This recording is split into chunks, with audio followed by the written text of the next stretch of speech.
Buenas tardes a todos, bienvenidos al Café con Ciencia, que va a ser solo ciencia, porque el café espero que os lo hayáis tomado antes, ya que la idea era tomarlo a la vez, pero pues la primavera que estamos viviendo, ¿verdad?, no nos está acompañando para hacerlo al aire libre. Ya habéis visto que estaba el escenario, estaba todo montado, pero en el último momento, pues yo creo que con bastante sentido común lo hemos cambiado aquí.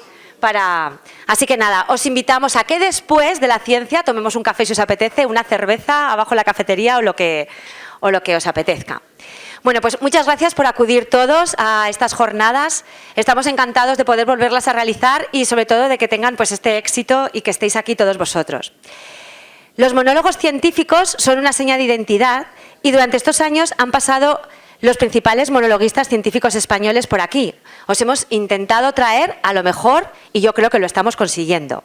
De hecho, vais a ver caras conocidas, gente que ha venido en ediciones anteriores y, por ejemplo, también tenemos gente que ha venido a los monólogos científicos, los que hacemos durante la Semana de la Ciencia de noviembre, ¿vale? Entonces, si habéis venido, pues una de las caras también os sonará.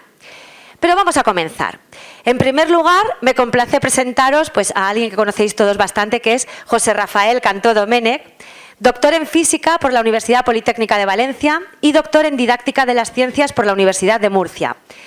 Divulgador científico y director presentador desde 2011 del programa mensual de Ciencia Certa de Radio Alcoy y Cadena SER.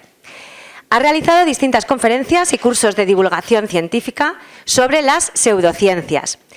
En el ámbito de gestión es desde 2015 jefe de iniciativas de Vicerrectorado de Proyección Territorial y Sociedad de la Universidad de Valencia en su campus de Ontinyent, siendo además desde 2016 director de servicios de dicho campus. Tenemos una personalidad entre nosotros.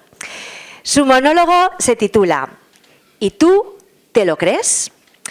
Una de las consecuencias de las redes sociales ha sido la proliferación de las llamadas fake news, que afectan también a la ciencia, aumentando el caso de los mal denominados escépticos que piensan que hay una serie de conspiraciones de una élite que quiere dominar el mundo y que nos esconde la verdad.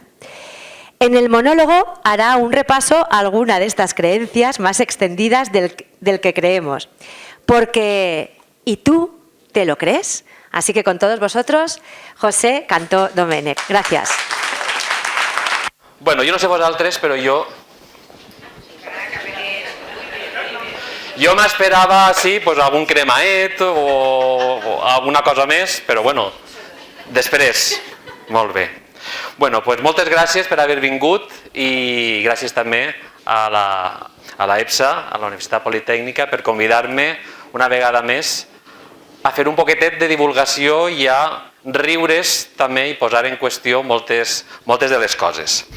Jo l'he titulat I tu t'ho creus perquè anem a veure si realment s'ho creem o no s'ho creem, perquè n'hi ha moltes creences, perquè clar, una de les coses ha sigut, se n'han tingut que vindre així, perquè com no plou, no està ploent, no? No plou, perquè clar, com ens estan fumigant les avionetes, es deu que estan de vaga o alguna cosa, perquè aquestes setmanetes es deu que està en prou en paro, perquè, vamos, portem una ratxeta.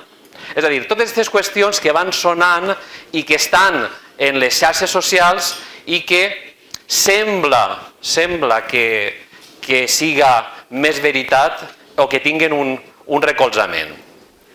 La veritat és que aquest tipus de qüestions afecta a tota la gent, independentment de la seva condició social, de la seva posició, dels seus estudis, inclusive de la seva, anem a dir-li, responsabilitat.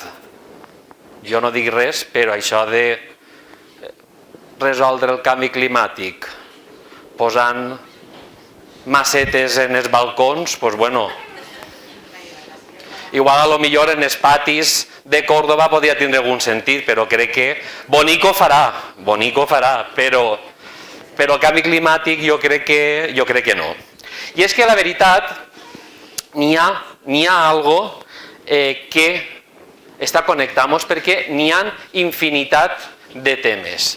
Tenim des dels més clàssics anem a dir-los horòscops, llavors vas dir que en una ocasió que no sou el signe zodiacal que penseu que sou, això és mentira, no sou, tots esteu canviats, des dels terraplanistes, des dels microchips que mos posen en les vacunes, per molts rectors que siguin de la Universitat Catòlica de Múrcia, uno també pot dir tonteries, o sigui, no mos salva el càrrec de poder dir tonteries. Des del 5G, des que no vam arribar a la Lluna, a des de, per posar una més, a lo millor que més coneixeran, la del mocador.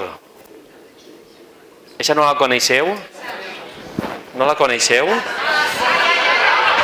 No la coneixeu? Veieu com sí que ho coneixeu? Eixa és la que més m'agrada. Eixa és la que més m'agrada perquè quan m'encontre mal que dic a la meva germana o a ma mare vine que el medisca jo, que hagi crescut, però no. Per molt que em medisca no n'hi ha manera de que vagi creixent. És a dir, són una muntona de creences que tenim independentment de quina siga el nostre lloc dins de la societat. I això vol dir que n'hi ha algo, té que haver algo en la nostra essència, en l'essència de les persones, que ens fa, sobretot, ser més senzill el creure que el dubtar. Nosaltres estem més destinats a creure que no a dubtar. I això ha sigut algo que s'ha repetit sempre. Des de fa molt de temps, fa 2 minutets que estava tronant, si haguérem sigut, en comptes d'estar així al coll al 2023, haguérem estat així al coll a l'edat mitjana, anem a dir-li quan encara a la RAC estava per així i tot això, i haguera fet un tro, l'explicació que li haguérem donat haguera sigut diferent. Però siga quina siga la nostra època, necessitem tindre una explicació de les coses. D'acord? El que passa és que hem de dubtar, però ara bé, conforme diu, dubtar de tot pot fer possible que tot es puga creure. I dubtar està bé, però no podem dubtar de tot de manera contínua. Està bé ser crítics, està bé preguntar-se, però també està bé saber buscar a on està aquesta informació. Perquè ara la nostra societat és tan complexa que, evidentment, uno no pot ser una persona del Renaixement que ho sabia tot. N'hi ha professionals que s'especialitzen. Per tant, la duda, la crítica, està molt bé, però té que ser una crítica i una duda formada. No pot ser una duda d'un TikTok que hagi vist o algo que hagi aparegut sense res més. N'hi ha que tindre una reflexió, i n'hi ha que tindre una sèrie d'estudis. Si no, altra de les coses que segurament vos afecta ahir que vos ha posat. Quan parlàvem en les classes, influeix o no influeix la lluna? Jo no sé si així n'hi ha gent que es dedica a plantar a l'horta, a decimalar, però quan entres en estos temes, segurament van a dir-te has de fer-ho perquè la influència de la lluna farà que passe no sé què o que passe una altra cosa. O si algú va tindre, alguna està embarassada, ja sabem que el tema de la lluna també sembla que influeix.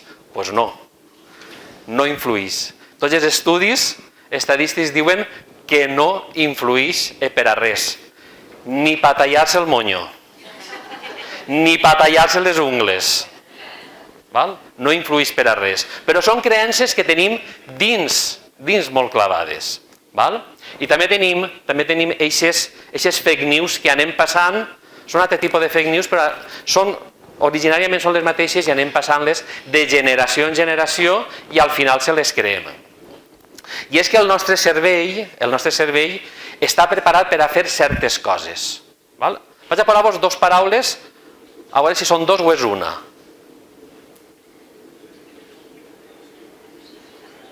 Són dos o és una? Són dos, però són quasi la mateixa. Però no volem dir lo mateix. Val? I és que moltes vegades nosaltres creiem que existeix una causalitat quan en realitat n'hi ha una casualitat. Sempre solem pensar que si n'hi ha dos efectes, A i B, i s'han ajuntat, dius, ai, això vol dir que a lo millor B està provocant A. Però això s'ha de fer un estudi, perquè pot haver un altre C que no sabem qui és o que no l'han tingut en compte, que és el que realment estiga fent. I vos vaig a posar un exemple personal. A lo millor és que ha sigut també estudiants, el reconeixen. Els cançoncillos. Els cançoncillos de fer els exàmens. Jo tenia un parell de cançoncillos de fer els exàmens. D'una volta que vaig fer un examen i em vaig ir de meravella. Dic, això és que m'ha posat aquests cançoncillos i a partir d'aquest dia tots els exàmens havia de fer en els cançoncillos dels exàmens. Imagineu-se ara quan venia la temporada que teníem diverses setmanes, quasi tots els dies, algun examen. Imagineu-se com estarien conforme estarien quan diu els cançoncillos, diu un boli per fer els exàmens. Sí, Lucía, sí. N'hi ha... Aquestes conseqüències, o sigui, de manera intuïtiva, que és el que estava pensant jo. Dic, l'examen m'ha eixit bé perquè portava els cançoncillos dels exàmens. A i B. Quan en realitat l'examen m'havia eixit bé si havia estudiat o havia fet el gandul. Si el profe no se n'havia passat o havia posat més o menys bé. És a dir, aquest tipus de qüestions les tenim i les repetim de manera constant. I és que el nostre cervell també està preparat per a buscar patrons. Al nostre cervell tot el que siga algo que forme un caos no li agrada. Això sol dir, tenen unes paraules molt rares. Però vos vaig a posar uns exemples, no us fixeu en les paraules, sinó que vos vaig a posar uns exemples. Això és la superfície de Mart, una fotografia que vam fer. Què veieu? Una cara. Estiguera si Iker, el programa que faria de les cares. Dius, vos sona haver vist o coses que es passaren d'haver vist cares en sombres d'humetat de la paret, en cuixots que es veien cares, i és que el nostre cervell està preparat per a veure patrons, per a veure i per a reconèixer cares allà on no n'hi ha cares. Això és la realitat. Fixeu-se, aquestes són les fotos en diferents moments que van passar diferents sondes de Mart. On està la cara? Això també ens passa en el piso. No sé si us passa en el piso, que heu vist, o en les manises, que n'hi ha cares. El més bucòlic és Heidi, quan estàvem mirant ahir els núvols. Estem acostumats a fer aquest tipus de coses. I això ens ho fa el cervell. Per exemple, fa de qualsevol cosa, depenent de quina posició, el cervell ho interpreta d'una manera. No és el mateix veure això que veure això. N'hi ha que veure una cara. Per tant, això és una qüestió que la portem i que ens fan aquestes creences. Després n'hi ha altres paraules que el que ens diuen és que, per exemple, intentem veure una sèrie de patrons on ja no n'hi ha aquesta regularitat. És una cosa que ens passa molt en la numerologia. No, és que el dia tal, el no sé què tal, és que coincideix tot. Si buscàrem una regularitat en números, la podem trobar allà on buscam.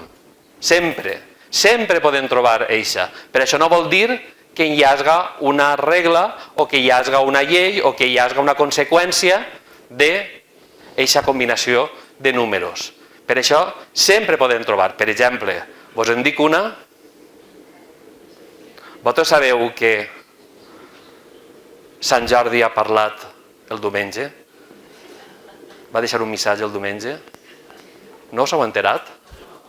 Sí. Té que vindre una de Cocentaina a dir-vos-ho. Sant Jordi ha vingut. El diumenge es va llançar un missatge. El PSOE va guanyar per 23 vots. Què? Sempre podem buscar una relació, però això no vol dir que no hi hagi ningun tipus de relació, d'acord? Això és el que ens passa quan normalment fem això que es diu així, un biaix de confirmació, un sesgo de confirmació. Això què vol dir? Això vol dir que jo abans sí que anava a llocs on enfrontar-me, entre cometes, en a lo millor gent que defenia a lo millor el terraplanisme i estàvem dialogant, estàvem raonant, etc. Però al final el dones compte de que uno no pot creure si no s'ha disposat a creure i si no posa en qüestió aquelles proves que fa. I això és el que solem fer. Solem sempre reafirmar-se. Una senyal, Sant Jordi, no sé què ha passat, no mos diu res. Això és el que solem fer perquè sempre tendim a reafirmar-se en aquelles opinions que són properes a les nostres. Per exemple, si uno és del Barça o és del Madrid, quina televisió veurà? Si uno és del Barça o és del Madrid, quina televisió veurà? O Barça Televisió o Real Madrid Televisió. I quin periòdic llegirà?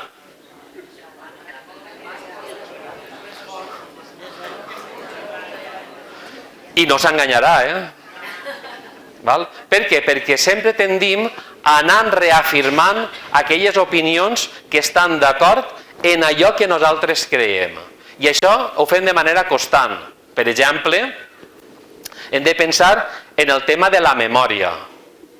Nosaltres es fiem molt de la memòria. La memòria és molt bona per a moltes coses, però la memòria és punyetera. Molt punyetera. Per què? Perquè ni recordem tot el que ha passat, ni ha passat tot el que recordem.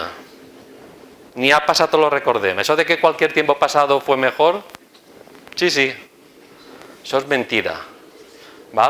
I sempre recordem aquelles qüestions que ens sorprenen. Sempre recordem aquelles coses que són estranyes.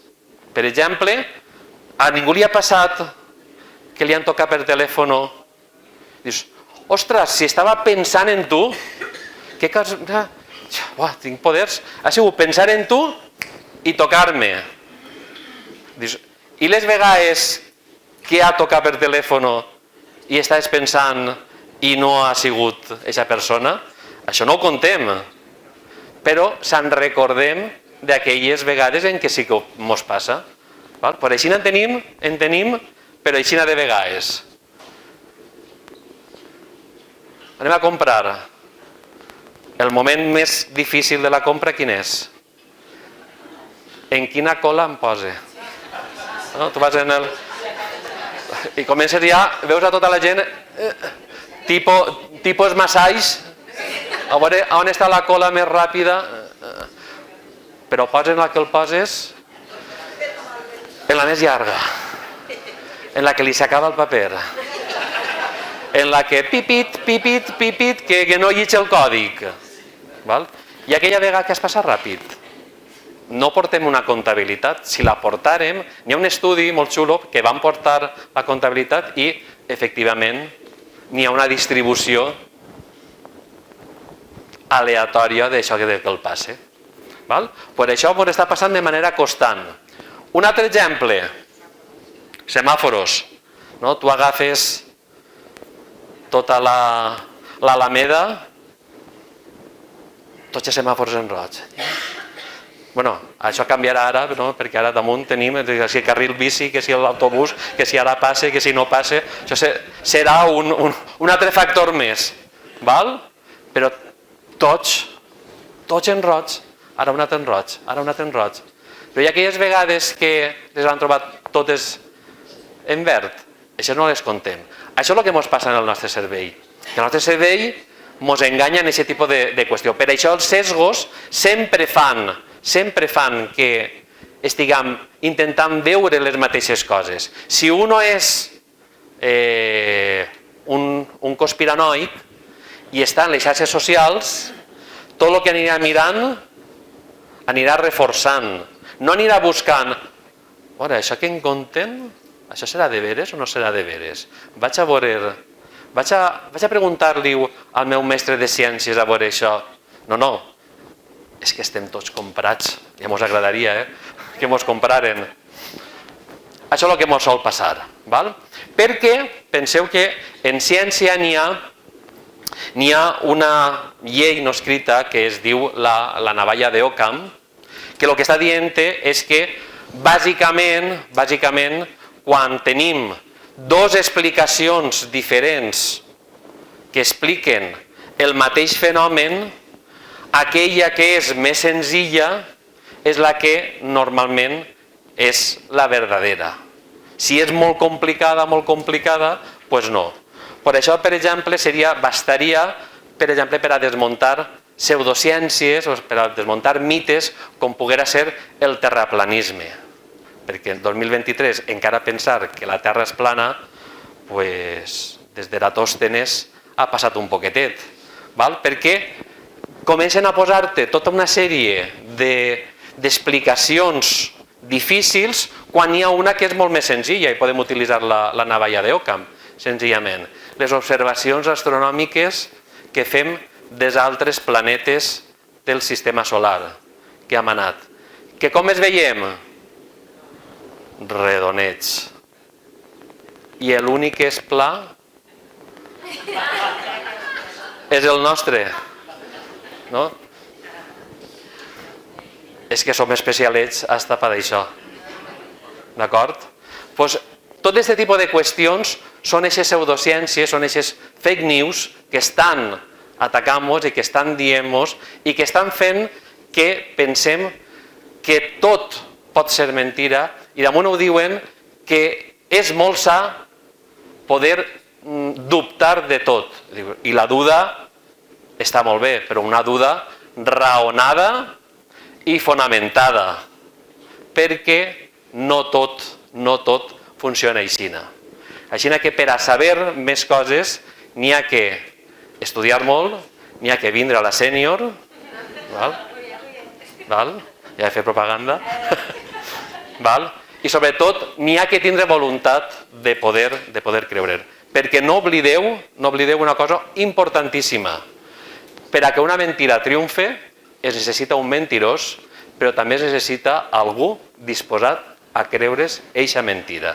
Per tant, tenim també una responsabilitat. Moltes gràcies. Bueno, ¿qué os ha parecido? Fantástico, ¿no? Voy a aprovechar, ya que ha hablado un poquito de la senior, para comentaros que este año hay una novedad. Ya sabéis que la Universidad Politécnica de Valencia y concretamente el campus de Alcoy organizamos la Universidad Senior y este año se va a poder matricular gente a partir de 50 años en vez de a partir de 55, que era lo que ocurría hasta ahora. Así que nada, como yo creo que aquí estamos más o menos por ahí todos, pues que estáis súper invitados a participar en la Universidad Senior del campus de Alcoy de la Politécnica. Bueno, pues nada, hombre, bueno, y tendréis como profesor a José Cantó, ¿eh? Bueno, muchas gracias, José, la verdad es que ha sido una charla en la que yo creo que todos íbamos haciendo de vez en cuando, sí, así es, así es. Yo me acuerdo que a mí me pasó una vez que cuando fui a mi primer examen de carrera, por lo que hablabas, llovió.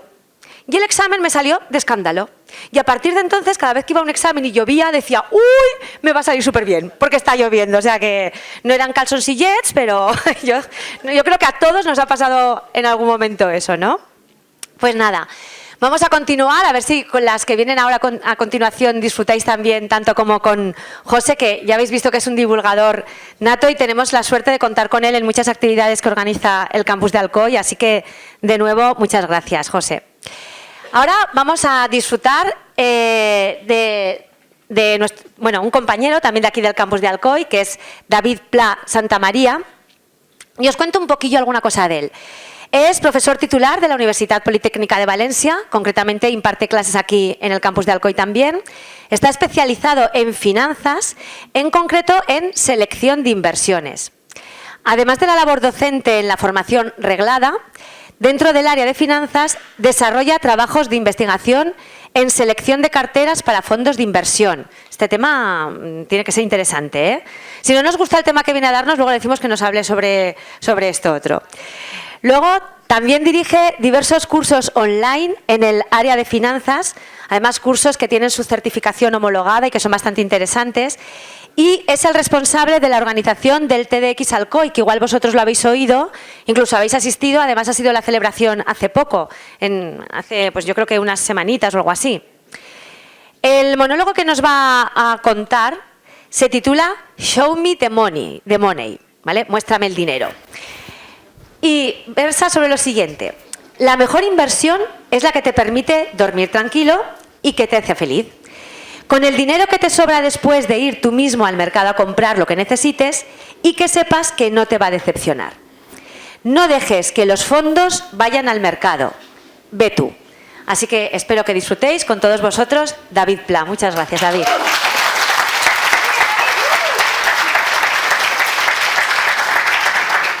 ¿Qué me diríais si os propusiera invertir, bueno, más que invertir, apostar a la ruleta diciéndoos que tengo una estrategia ganadora?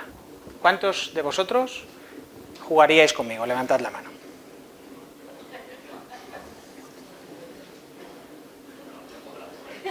Vale. Muy mal. No se juega a juegos de azar, porque dan pérdidas seguras. Y ahora lo vais a ver. Ahora bien, otra propuesta. ¿Qué me diríais si os dijese, invertís conmigo en la bolsa porque tengo una estrategia ganadora? ¿Cuántos de vosotros invertiríais conmigo?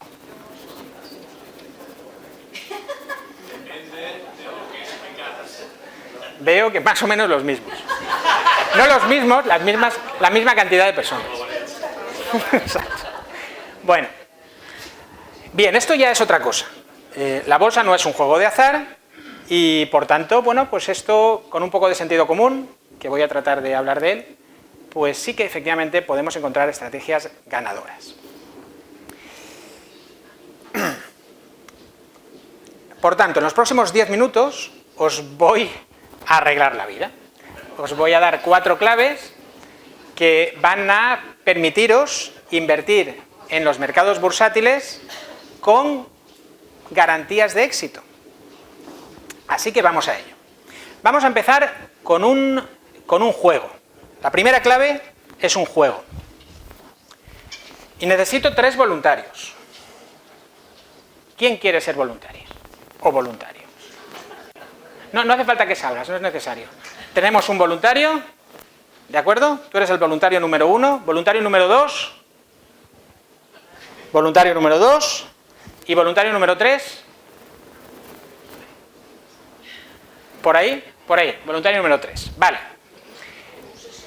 Voy a hacer comparativas de evolución futura, aleatoria, entre el proceso probabilístico de la ruleta y el de la bolsa. ¿De acuerdo? Entonces, el voluntario número 1, voluntaria número 1, quiero que cuentes cuántas veces al final del periodo, es decir, en este cuadro rojo, al final del periodo, la bolsa bate a la ruleta. El azul acaba más alto que el naranja. Esa es la primera, lo que tienes que contar. Cuentas con los dedos, vamos a hacer 10 experimentos, tú cuentas con los dedos. Voluntario número 2, vale, en tu caso vas a contar cuántas veces la bolsa gana. Es decir, gana más del cero, gana dinero. Al final del periodo, la bolsa da una rentabilidad positiva. ¿De acuerdo? Es decir, la bolsa, el azul, está por encima de este gris que está marcando un beneficio del 0, porque acaba por encima de donde empieza. ¿De acuerdo? Vale. Y el tercer voluntario, quiero que cuentes cuántas veces la ruleta gana dinero. Es decir, la línea naranja acaba por encima del 100% y por tanto ha ganado dinero. Los demás podéis contar lo que queráis. ¿Preparados? Venga. 1, 2, 3, 4, 5, 6, 7, 8, 9 y 10 experimentos. Voluntario número 1. ¿Cuántas veces la bolsa ha ganado la ruleta? El 100%. Voluntario número 2. ¿Cuántas veces la bolsa ha tenido rentabilidades positivas, ha ganado dinero? ¿Perdón? Las 10 veces, un 100%, correcto. Y voluntario número 3. ¿Cuántas veces la ruleta ha ganado dinero? ¿Ninguna? ¿Ninguna? Eso es raro. A veces sí que gana. Bueno, pues en este caso ninguna. Podría haberse dado una o dos veces. Vale, ¿por qué obtenemos estos resultados? Pues veréis.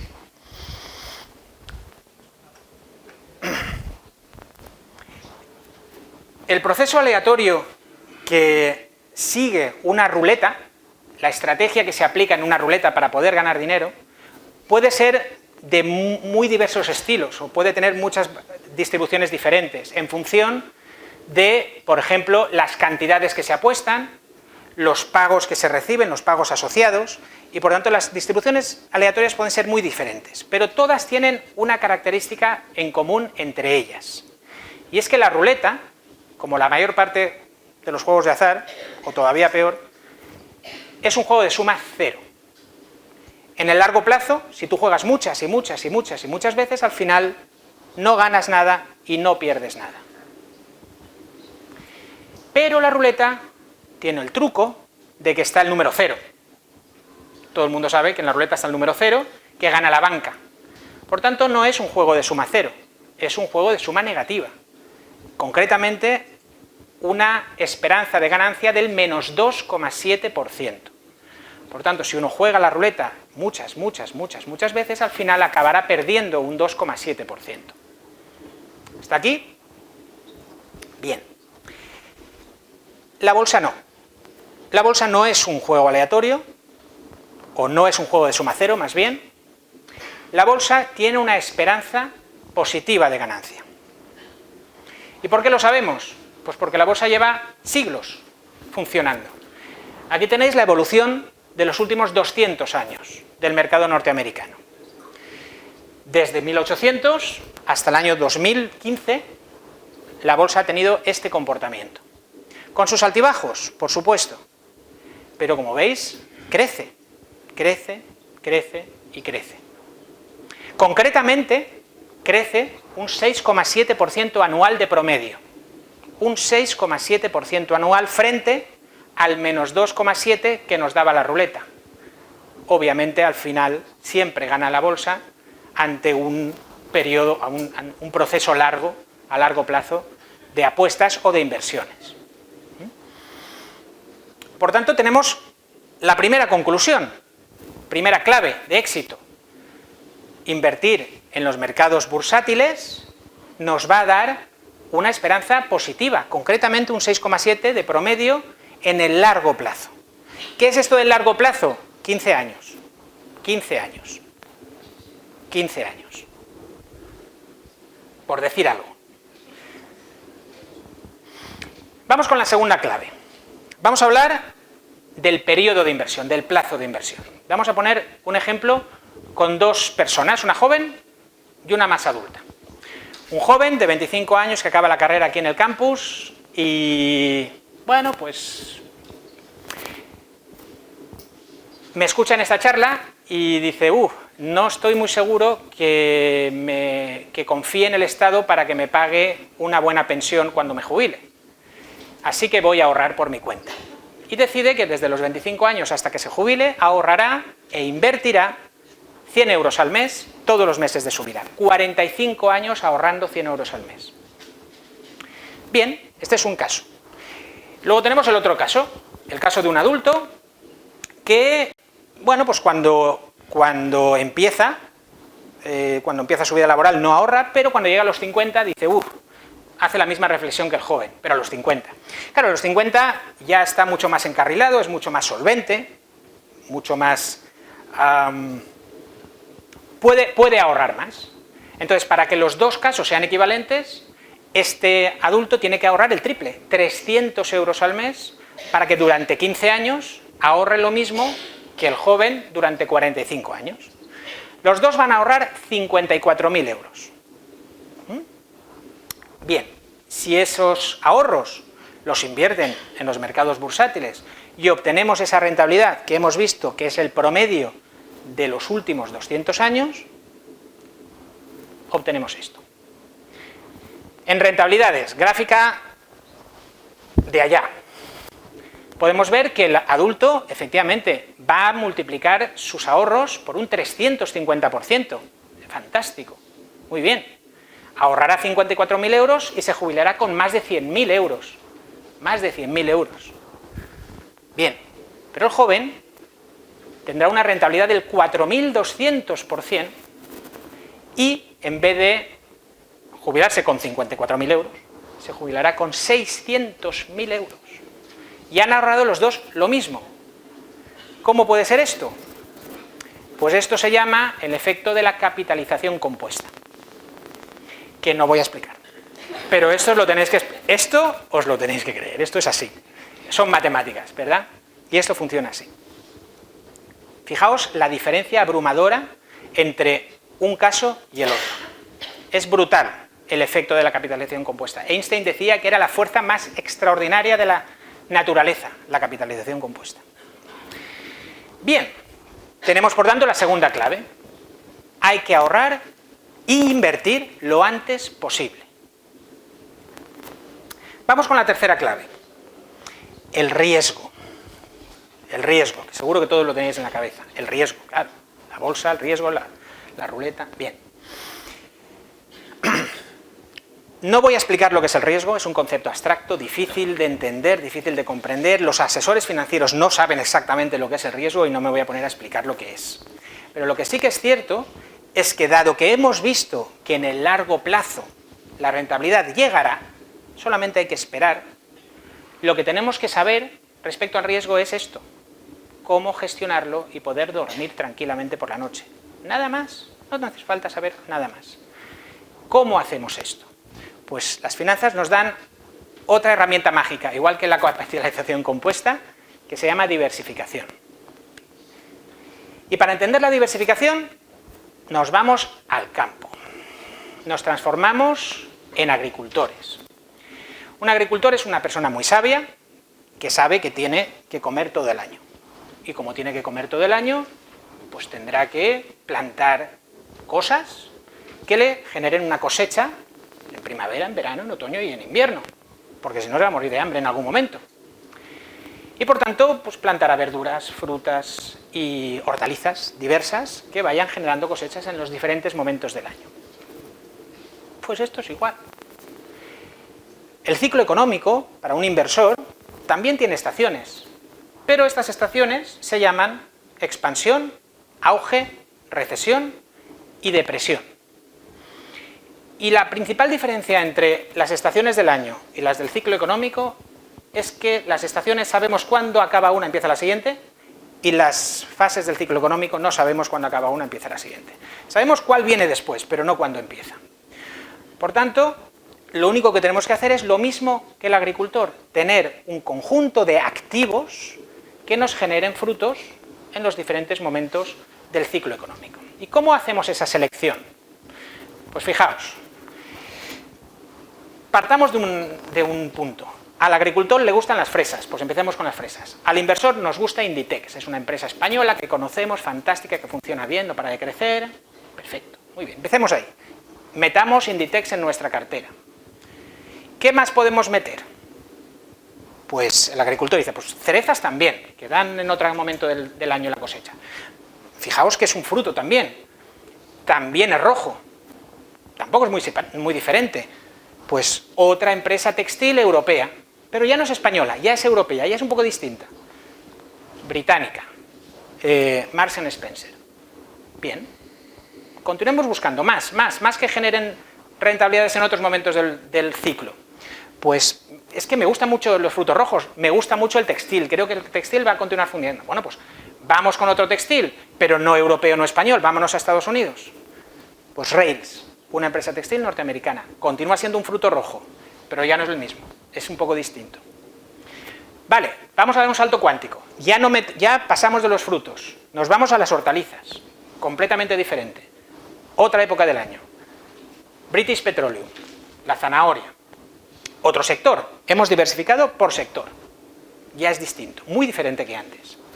British Petroleum, vamos a diversificar por más criterios. Bloque político, nos vamos al petróleo, pero a otro bloque, a Rusia, y compramos Gazprom. Vale, pues ya estamos diversificando más. Más diferencias, más diferencias. Pues por tamaño, British Petroleum es una empresa enorme. Vamos a coger una pequeña, el Manchester United. Manchester United, empresa mucho más pequeña.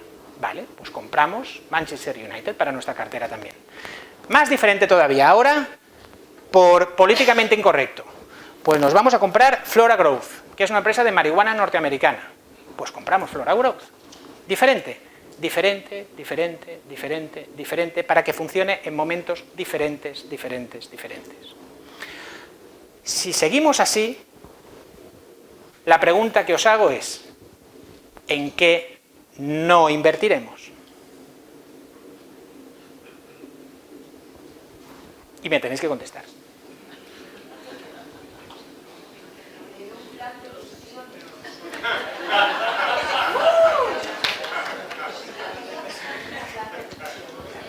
Depende del plan de pensiones, pero bueno, estamos en renta variable, estamos en bolsa. ¿En qué no invertiremos? Si seguimos operando de esta manera y aplicando este criterio. Eso no es bolsa. ¿Nadie? Eso no es bolsa. Bolsa, estamos hablando de qué acciones no invertiríamos, en qué empresas no compraríamos.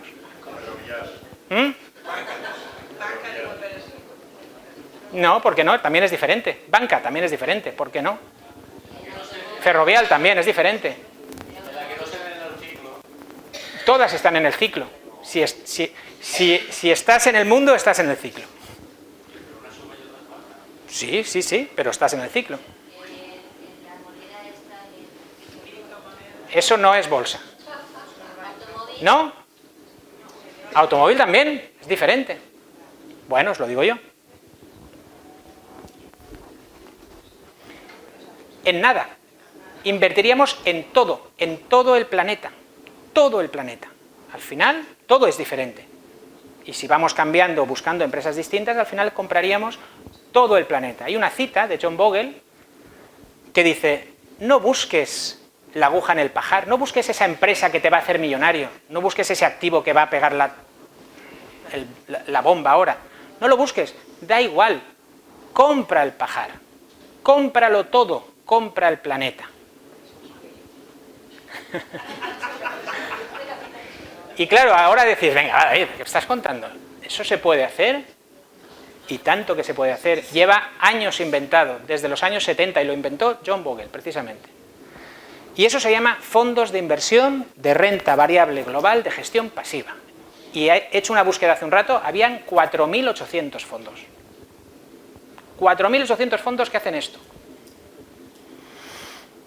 Es decir, existe el vehículo, existe desde hace muchísimo tiempo, y tú puedes comprar el mundo. Puedes.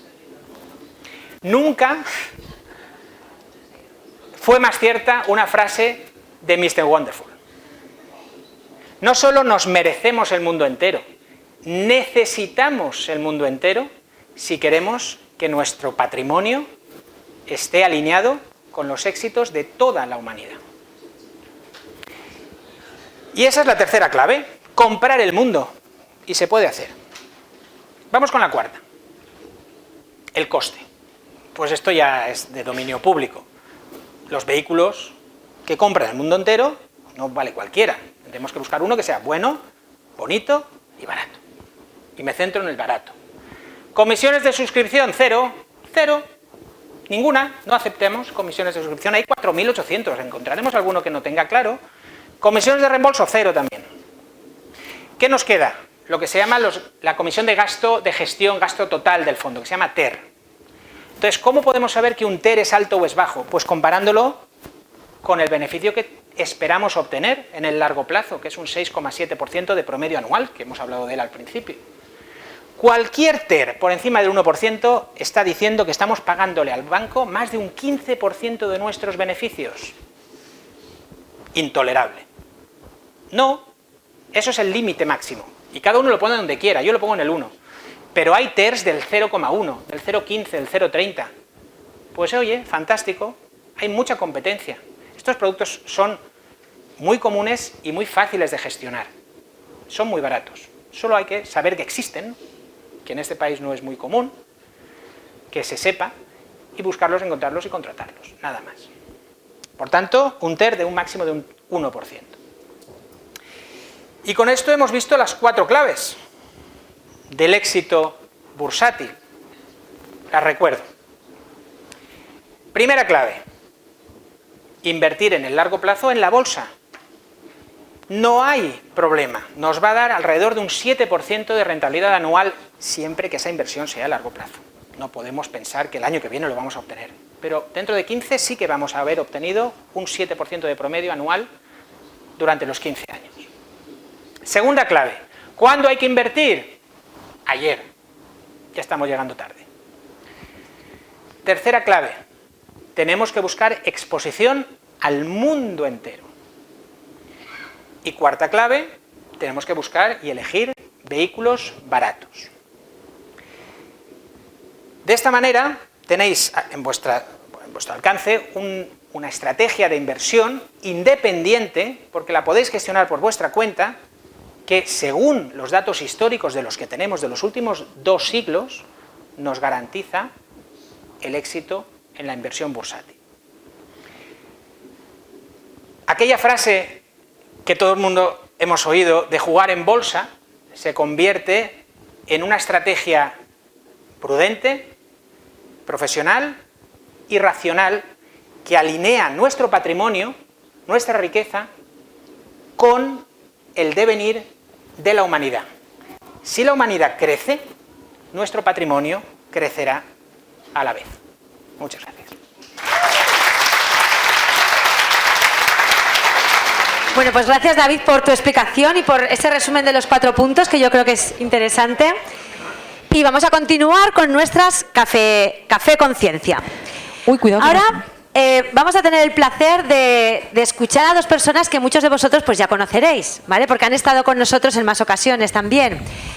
Vamos a estar un ratito con Mariola Penedès Fons y Ana Peiró. Os cuento algo de cada una de ellas.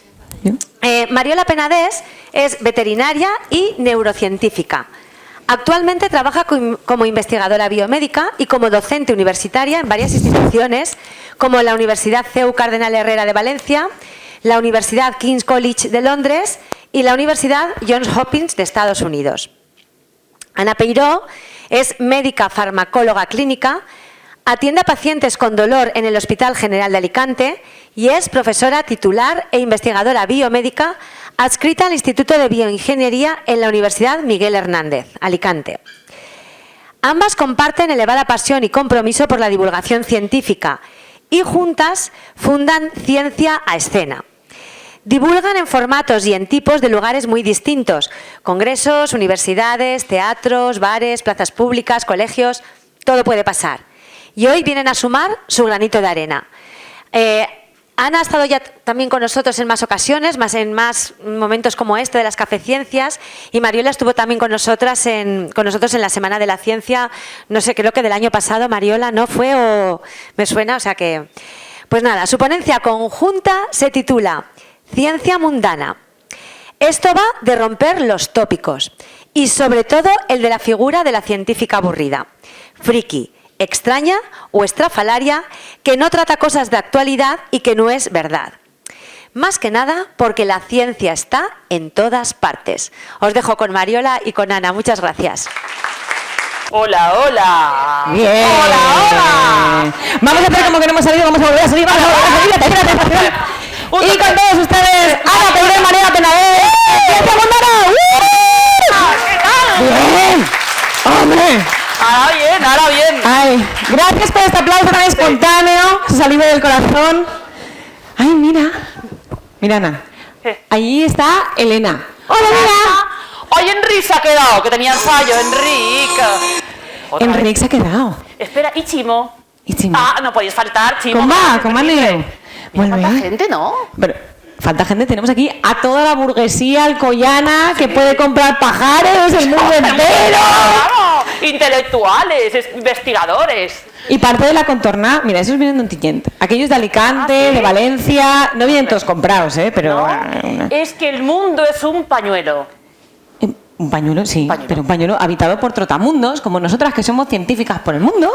Somos científicas muy mundanas, ya adelantamos. Sí, más que del mundo mundanas. Mundanas. Pero es que cada persona, al fin y al cabo, es un mundo, ¿o no? Sí, y la ciencia está hecha para todos esos mundos. Está hecha para ti, para ti también. Y para la gente que se pone el mundo, por Montera. ¡Ole, ¡Ole, ole, ole! Claro. Me encanta, oye, esto. Oye, pues sí que ha sido espontáneo. Es que ya viene de Cádiz seguro, ¿verdad? Tú no eres de aquí. Te lo repito, pero que te ha gustado, yo te lo repito. ¡Ole, ole, ole! Ole. Para todos esos mundos, para quienes viven en su mundo. En tu mundo, ¿no? Y para quienes hacen de nada un mundo. Un mundo. Ay. Sí. Hipocondríacos, hipertensos, hiperacúsicos, gente con hemorroides, hipertensión, alguna fisura anal. Uy, eso lo pasa muy mal. Eso nos pasa muy mal. Claro, esta gente que por todo le va, ¿sabes? Le va mal. Gente que tenga vértigo de Meniere, que es benigno, pero el vértigo de Meniere... También para eso está la ciencia. Y hasta para los que tienen fimosis. ¡Uf! No voy Pero a aquí no hay cara de fimósicos. No. Pero... El otro día lo busqué en Google y puse fimosis, ponía, y miedo a estar solo. Dije, joder. De verdad. Doctora Peiro, te estás yendo a unas dimensiones y unos universos. Vuelve aquí al mundo. Ciencia en el mundo. Sí, queremos hablar de ciencia Mundana. Y es que nosotras estamos convencidas de que la ciencia hay que contarla para que cuente. Porque luego nos hacen recortes y la gente no sale a la calle. Claro. ¿De qué se va a salir si no saben qué vamos a contar? Total. Hay que contarla para que cuente. Así que nosotros hemos venido aquí hoy a contaros cómo la ciencia ha cambiado nuestra visión del mundo. Así que vamos a hablar de la mirada científica. Y esto suena un poquito así pomposo, Sí, rimpompante, sí. bata blanca, Bata pelos blanca. rizados, despeinados, no Sí. sé, hacerlo mirar. Más las uñas. Pero yo no lo entiendo. O sea, ¿qué es esto de la mirada científica y por qué la mirada científica se puede llevar a cualquier lugar del mundo? Mira, os lo voy a clasificar porque esto nos gusta mucho. 4 puntos, 3 puntos, aquí 3 puntos, ¿vale? La mirada 3. científica tiene 3 características básicas. La primera es la curiosidad. La curiosidad. La curiosidad, las ganas de aprender. Quiero saber más, quiero saber más, quiero saber más. Otro máster, otra carrera, otro máster. Esa curiosidad es la que cuando eres pequeñita crees que lo puedes descubrir todo Sí. y te lleva a decir, voy a aprender, voy a ser científica. Ingenua. Sí. Primera, la curiosidad. La segunda, suena un poco raro, pero la vamos a explicar. A ver cómo veo vuestras caras. La segunda característica de la mirada científica es la humildad. La humildad, que ya está, la humildad es como que tú sabes que sabes poco. Y la humildad es la que cuando eres científica te das cuenta que cuanto más estudias, menos sabes. Y es la que te lleva a decir, pero ¿en qué momento? ¿En qué momento? O sea, las pocas probabilidades que hay, que seguro que David las sabe, de encarnarme yo aquí, una ante 4.000 millones de millones, y voy a invertir este tiempecito en el mundo en ser científica. Humildad. Va por ahí. La tercera es así. A ver, ¿quién es o quién es la madre de la ciencia? ¿Qué es? ¿Quién es? Yo sigo a mi hijo. La paciencia, mamá, no me puedo controlar, paciencia. Y me dice, la madre de la ciencia. Tengo entrenadísimo. Y la paciencia va sumada a otra palabra que es la perseverancia, digo está mal, la perseverancia, a veces como un poco heroica, ¿no? Y esa característica es la que te lleva a que cuando ya tienes medio doctorado hecho, dices, bueno, huida para adelante y ya lo voy a terminar. Así que esas son las 3 características: humildad, curiosidad y paciencia. A mí me suena un poco a los 3 votos estos de, como era, castidad, pobreza y obediencia, ¿no? Yo cuando lo escribíamos decíamos, ay Mariola, vamos a quedar un poco súper friki, ¿no?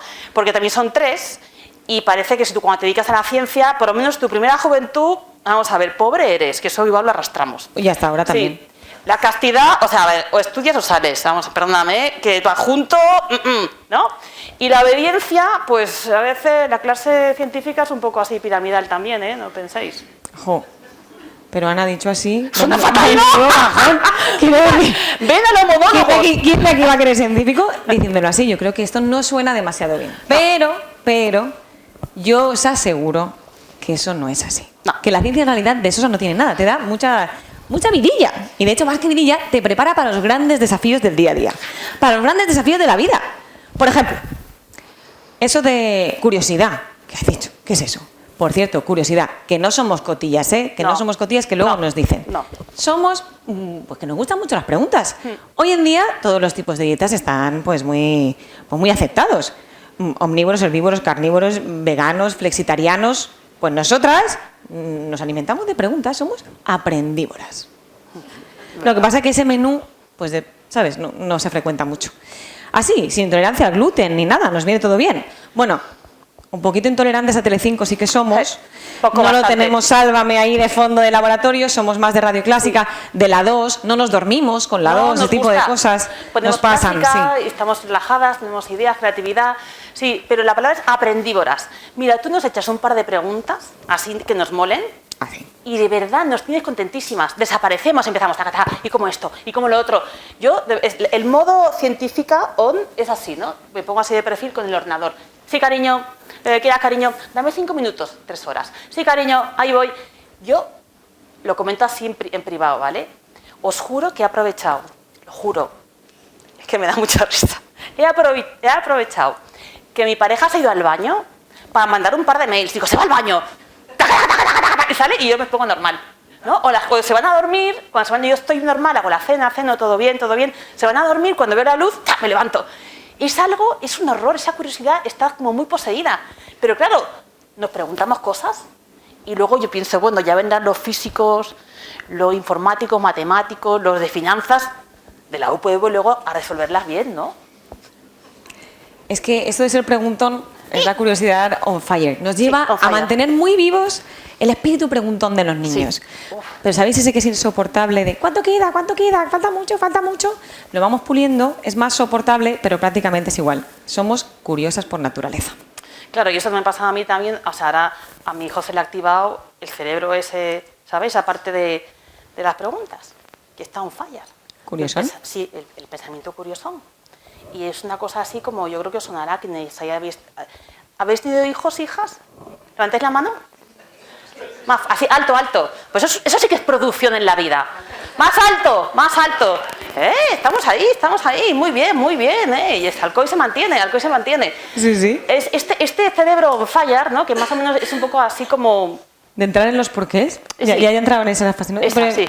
Esa, ¿por qué? No sé. ¿Por qué no sale el sol de noche? Pues cariño, no lo sé. Porque los guisantes son redondos. Madre mía. Cariño, no, pues la mamá no lo sabe. Oye, ¿y por qué no nos vamos a la bañera, pijamita y a dormir? ¿Y por qué? Ya, porque hay que estar limpitos. ¿Y por qué? Y porque si no leemos mal. ¿Y qué? Muerte, caos, destrucción, vamos a morir. Pues no. Tú te pones así de estupenda y dices, a mi hijo se le ha activado el cerebro científico. Bien, más o menos. Lloras por este ojo, pero aquí haces, va bien la cosa. Yo os cuento anécdota personal. Yo desde que era pequeñita, algunos profesores me intentaron convencer con eso de que, Mariola, hija, quien pregunta por qué se lleva porquerías. No preguntéis tanto. Pero no lo consiguieron. No me convencieron. No bajé el número de preguntas, he seguido preguntando, investigando hasta hoy. Eso sí, doctora Peiró, usted y yo tenemos una diferencia importante. Yo seguí investigando, preguntándome, y a mí esas investigaciones me llevaron para arriba. Y estudié el cerebro. Aquí lo tenemos, nuestro querido Brian. Y a ti yo no sé qué te dio, que en vez de irte para arriba, te fuiste a estudiar para abajo. No sé si alguien ha habido mis monólogos.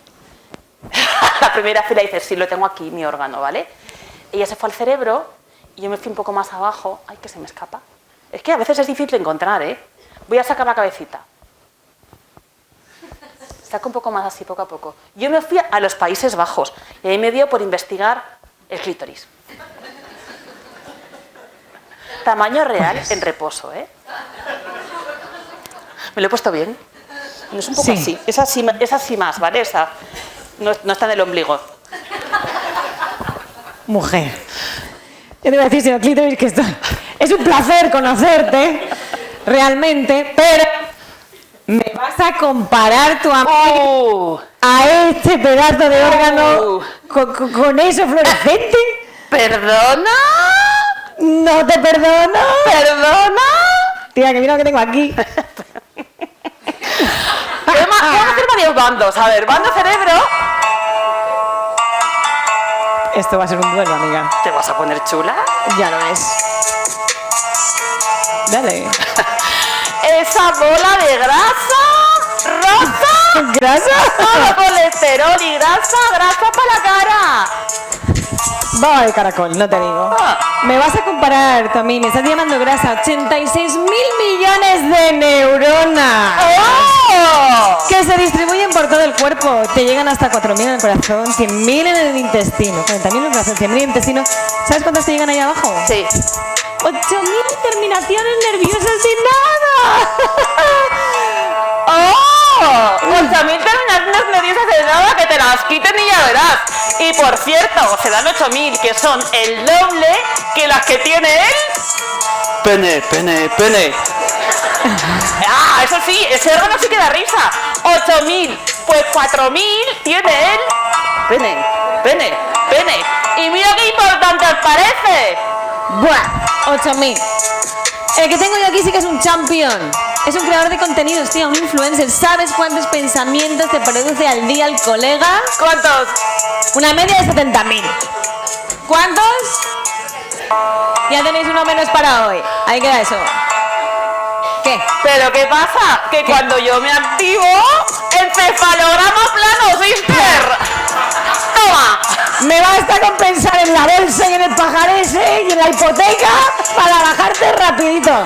Pues si vas a bajarme, ya puedes hacer chikun y meditar para tener la paz mental y el buen rollo que doy yo en un punch. O punch. Te digo una cosa. Tú vas de subidita, pero ¿sabes qué? Que eso lo descubrimos hace muy poquitos años, el chismecito ese que tienes ahí. Bueno. Eso hasta hace nada no estaba ni en los libros de texto de medicina. La gente no sabía lo que era eso. Y de momento aún se dice que existe, pero cuesta de encontrar. Y además está rodeado de un montón de órganos que tienen nombres de hombre, que si la trompa de Falopio, el fondo de saco de Douglas, la glándula de Skene, que para mayor rentintín rima con pene. Pene. A ver, la verdad es que descubrirlo en el siglo II, ¿eh? En el siglo II ya sabíamos dónde estaba el clítoris, pero se ha invisibilizado. Eso es verdad. Y sí que estoy rodeada de órganos con nombre de hombre, de pelo en pecho. Es verdad. Cuidado que viene, ¿eh? Viene mi así final, ¿vale? Pero para quien no lo sepa aún, Dime. esto mide igual que un pene. Mismo tamaño, mismo color. Siempre digo lo mismo tamaño, vamos a bajar la idea. Mido igual que un pene. Y ahora la frase que va ahí también, ¿sabes? Al límbico. Ahí está. Me da un susto, solo pensando A ver, me digo lo mismo. Jordi, San Roque nos tienen aquí. Me digo lo mismo. La media, es decir, mis 13 centímetros de palitrógeno me los quita ni San Roque. ¡Buah! Bueno. No será para tanto. Es para tanto. Es verdad que me han invisibilizado, pero que sepáis que hasta el siglo pasado aún decían que el cerebro de una mujer, el tuyo, pesaba menos que el de un hombre. Bueno, ¿me vas a venir con eso? Eso ya está más caducado. Mira, eso ya se demostró. Te digo más. Al anatomista que dijo esto, que se llama Theodor Virchow, Bicho. ¿sabes lo que le pasó? Bueno, ese ya tuvo lo suyo, ¿eh? Sí. Porque él dijo que el cerebro de la mujer efectivamente era más pequeño que el de un hombre, que pesaba menos de 1,5 kilos. Y que el del hombre pensaba más o menos sobre unos 700, unos 800. El hombre donó su cuerpo a la ciencia. Le pesaron el cerebro en la autopsia.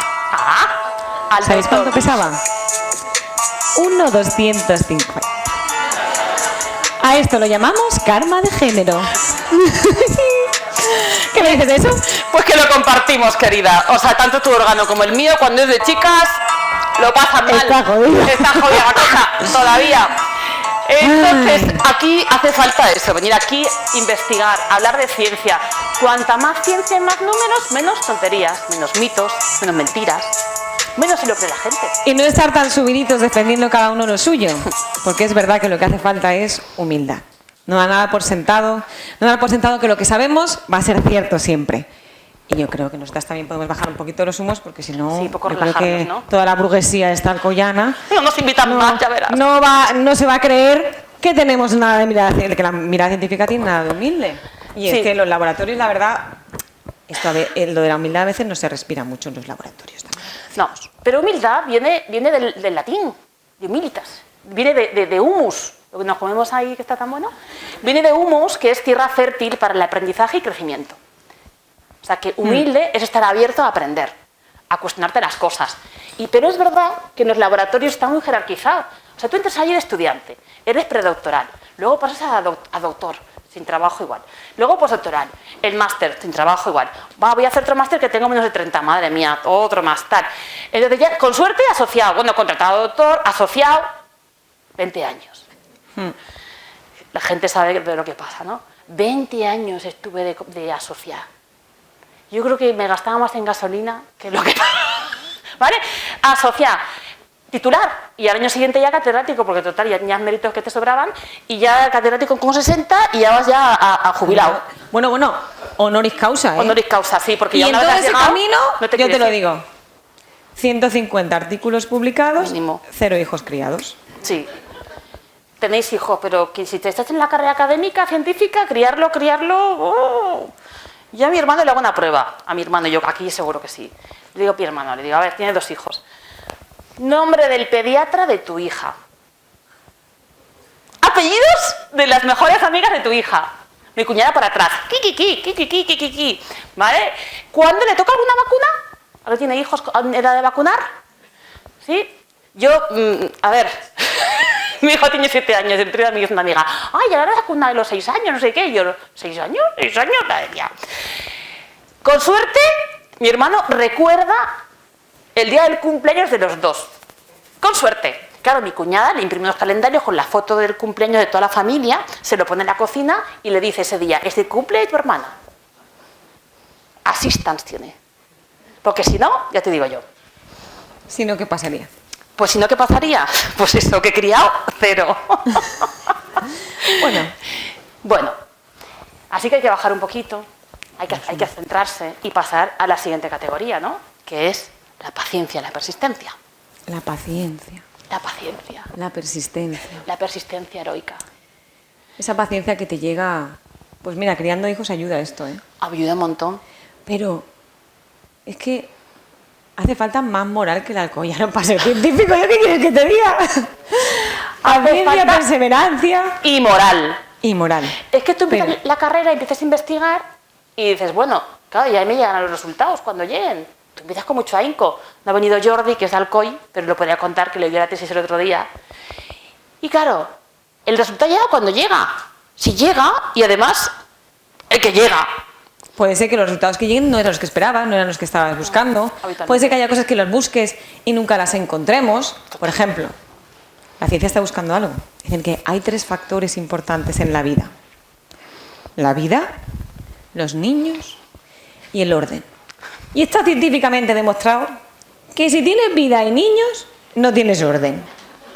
Que si tienes vida y orden, es que todavía no has tenido niña. Y que si tienes niños y orden, perdóname, pero no tienes vida. O sea, Entonces, la ciencia todavía está intentando resolver ese tipo de cuestiones. Probablemente se le otorgue un Nobel a quien resuelva esta ecuación y en el próximo monólogo se la contaremos, Sí, pero de momento, hasta aquí estamos. Paciencia y perseverancia hasta la saciedad. Lo que pasa es que la ciencia te ayuda. La ciencia te ayuda a poder compaginar todo. O sea, yo, cuando mi hijo nació, bebé, ¿no? Tú estás ahí sin memoria, hormonas arriba, hormonas abajo, lactancia. Entonces yo iba haciendo una cosa, ¿no? Por ejemplo, básica, lavarme los dientes. ¿Vale? Algo, una sencilla. Iba y de repente lloraba el niño, me llamaba el otro, le llamaba el teléfono, no sé qué. Y yo decía, como mi cerebro científico decía, protocolo no finalizado, acción sin finalizar. Y decía, tengo que acabar la acción, tengo que acabar la acción. Entonces, como eres así tan sistemática, tan ordenada, tan metódica, con todas tus estructuras mentales ahí ya protocolizadas del laboratorio, esos años ahí de jerarquizaciones, ¿no? Les decía, voy a ducharme, aquí 4.000 cosas de donde yo iba a duchar, de mi intención a la ducha, pasaban millones de cosas impredecibles, ¿no? Y decía, protocolo no finalizado, acabar la acción. Y creo que me ayudó un poco a conservar mi estructura mental o mi vida. O sea, que la ciencia, ese pensamiento, ¿sabes? Esa mirada científica labrada a fondo, entrenada, pues puede que te ayude un poco también en las situaciones extremas de la vida. Te entrena para situaciones extremas físicas y mentales. Pero incluso tan extremas, ¿eh? Que lo de ser ordenado, sistemático y completo, que es lo que aprendes en cualquier protocolo, te sirve para todo. Ah, sí. En cualquier noche de urgencias que te hayas hecho, lo aprendes. En cualquier protocolo de laboratorio, ordenado, sistemático y completo, ordenado, sistemático y completo. Oye, que para ser científico parece que hayas sacado estas palabras del BOE, que no sabemos de dónde están, pero os digo una cosa, que tú luego vas a hacer una paella, que luego nos lo cuentan. ¿Cómo te sale mejor la paella? Ordenado, sistemático y completo. ¿Qué vas a invertir en bolsa? Lo mismo. ¿Qué dices? ¿Cuál es el orden de las comparsas de moros y cristianos? Ordenado, sistemático y completo. Para todo, para todo. Sí, hay que tener al lado un científico, un abogado, un psicólogo y un científico, ¿no? Porque Exacto. ese orden lo tenemos muy metido. Muy metido. Y acabamos lo que empezamos. Muy Luego que estemos metido. 20 años, no pasa nada. Estamos ahí, perseverando heroicamente. Doctora Peiró, Sí, creo que ya. Nos toca, ¿no? nos toca. Nos toca. O sea, les hemos contado esto de la humildad, de la curiosidad, de la paciencia. Nuestra mirada del mundo. En realidad nosotras pensamos, os invitamos. ¿No sería el mundo más bonito si tú cada día, al acercarte a tu realidad, te atrevieras a mirarla con un poquito más de curiosidad, de descubrir algo nuevo, en lo que has visto 1000 veces, cambiar un poquito tu mirada, mirarla con más humildad, porque a veces hay que hacer las cosas como nos salen. Ovarios. Y O de la con punta de- un poquito más de perseverancia. Me lo paso No por el sería el arco, mundo ¿eh? más bonito si todos tuviéramos un poquito más de mirada científica cotidiana. Y de vez en cuando también va bien ser ordenado, sistémico, y acabar las cosas, ¿no? Completo. También va bien tener esa posibilidad de orden para acabar las cosas. Y hablando de acabar las cosas, yo como veterinaria, ¿tú sabes cuando las ballenas Sí. saben que está cerca a morir y que tienen que tirar para la orilla de la playa para varar pronto? Qué bajonazo, ¿verdad? Pues yo creo que este monólogo tendría que ir acercándose a la orilla, no vaya a ser que entremos en profundidades de las cuales no podamos salir indemne, reina. ¿Inteligencia artificial? ¿ChatGPT? Tengo un montón de búsquedas, tengo metaanálisis. Pero esto... Voy a publicar un libro. Yo también. Sí, por de eso hecho, dos. juntas. Juntas también. Volveremos, amenazamos con volver. Bueno, Para descubriros otros nuevos mundos. mundos. Muchas gracias. Bueno, muchísimas gracias Mariola y Ana por este buen rato y sobre todo por lo que han dicho antes, ¿no? Porque a veces para luchar por la ciencia pues hay que conocerla, si no, pues no se consiguen las cosas. Así que muchas gracias por hacer que la ciencia sea cercana para todo el mundo. Y bueno, vamos a terminar ya nuestra tarde de Café con Ciencia y vamos a poder disfrutar pues de la presencia de José Miguel Mulet y como siempre pues os cuento un poquito algo más de José Miguel. Es catedrático de Biotecnología en la Universitat Politécnica de Valencia, es director del Máster de Biotecnología Molecular y Celular de Plantas en el CSIC UPV e investigador en el Instituto de Biología Molecular y Celular de Plantas, IBMCP, del que además es su vicedirector. En su faceta de divulgador científico ha publicado Los productos naturales, vaya timo y En destino, comer sin miedo. Premio Prismas 2014 al mejor libro de ciencia editado en castellano. También ha publicado Medicina sin engaños, La ciencia en la sobra, Transgénicos sin miedo, ¿Qué es comer sano? ¿Qué es la vida saludable? y ecologismo real. Colaborador en varios podcasts y programas de radio. También es autor de la sección Ciencia sin ficción en El País Semanal, de fotogramas de ciencias en la revista de divulgación científica Métode y del blog Tomatotes con genes. Su último libro se titula Comemos lo que somos y su monólogo se titula La paella fuera de Valencia nunca será la paella valenciana. La alimentación, más allá de ser imprescindible para la supervivencia, es el reflejo de nuestra historia y cultura milenarias, por lo que cada plato esconde una tradición y cada sabor representa un momento único de la humanidad.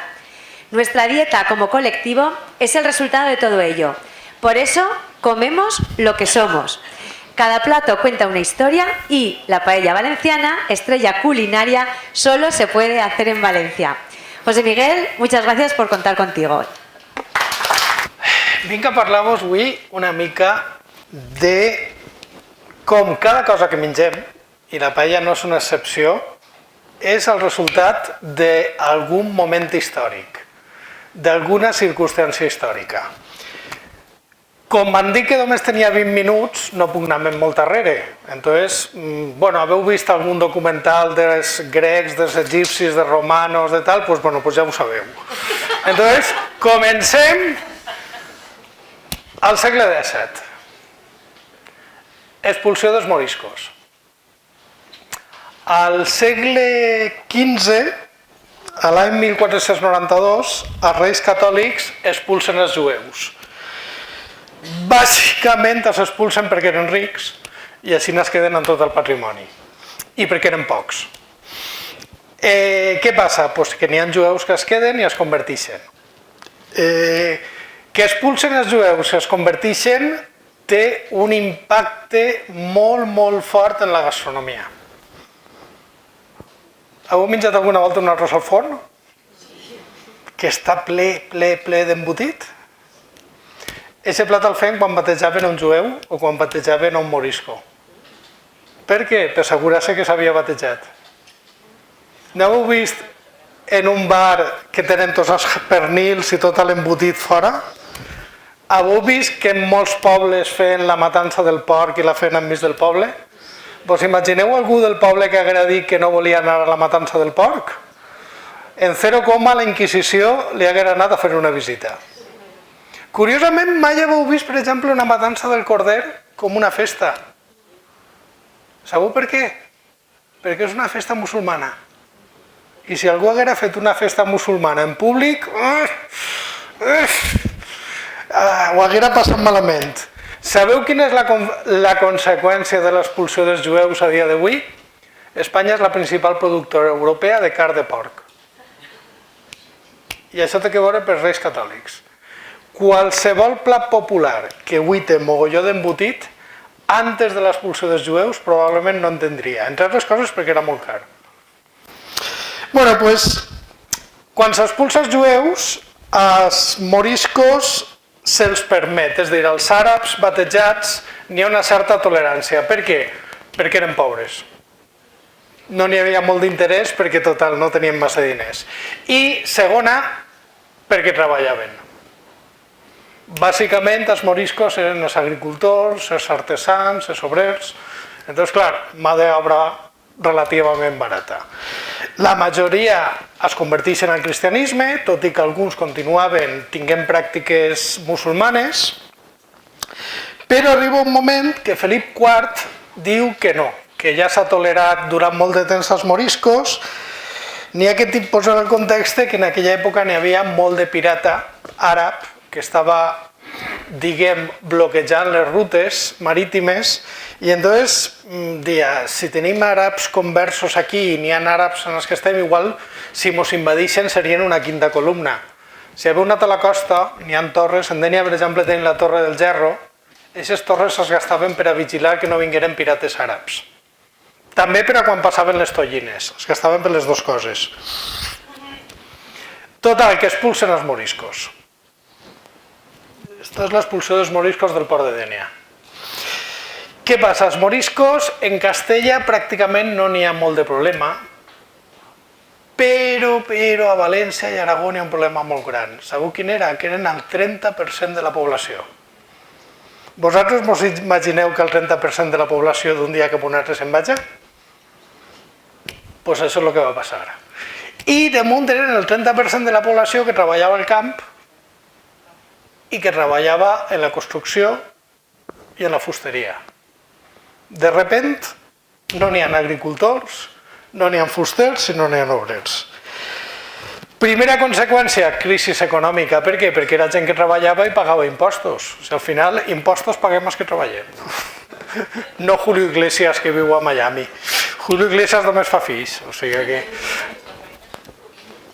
La crisi econòmica va ser bestial. Clar, què passa si no n'hi ha camp? Si no n'hi ha camp, no n'hi ha que menjar. I ahir es donen compte, quan ja els havien expulsat a tots, un procés que va durar 5 anys, que n'hi havia una greu crisi econòmica i una greu crisi alimentària. No n'hi havia ningú treballant al camp. Lo del problema que tenim ara de la despoblació, es van quedar 8 comarques senceres. Repoblem. Portem a gent de fora i que treballi. Quina és l'única condició? Que siguin cristians. I així, per lo menos, tots tenim la mateixa religió. A Mallorca on hi havia gent i la gent va cap a l'interior i si, per exemple, aneu a Tàrbena, quan parlen en valencià encara salen. Encara diuen sa casa en comptes de dir la casa, no la casa d'ella. Però no n'hi havia prou mallorquins, sobretot per la zona de la costa. I què porten? Italians. Italians, sobretot de la zona de Gènova. Cognoms com Gai, Barat, Gastaldi, Orengo. Mos sona Orengo, va ser alcalde de Gandia. Són dos cognoms d'origen genovès. Van vindre en la repoblació del segle XVII. Però clar, aquella gent també menjava. Què diríeu que és això? Una coca? I això? També una coca? Jo ho he buscat a Google i el que he ficat ha sigut focaccia. Un plat típic de la zona de Gènova. Si busqueu l'etimologia de coca, vos diu que coca ve de l'holandès koek, que vol dir coure. El problema és que, clar, això m'ho crec per a la coca catalana, que no té res que veure amb la coca que es fa per la zona esta, per la Safor i per la Marina. Jo personalment penso que la coca és simplement acurtar focaccia. De focaccia a cocaccia no n'hi ha massa que dir. Curiosament, n'hi ha una altra història, n'hi ha un altre moment puntual de la història que ha fet que un altre plat italià... Nosaltres tenim la coca, que pensem que és un plat d'aquí, però en origen és un plat italià. Però n'hi ha un altre exemple d'un altre plat italià que sí que és universal i que també és per un moment puntual. Segona Guerra Mundial.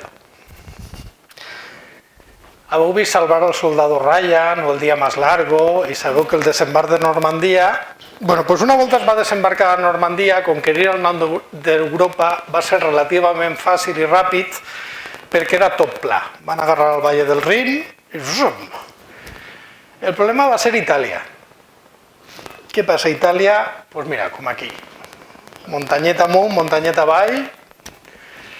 Entonces, conquerir Itàlia van desembarcar en Sicília i per arribar a Roma tenien que passar per totes les muntanyes, per els Abruzzos, crec que són, i entonces va ser la batalla de Montecassino. La batalla de Montecassino va durar 4 mesos.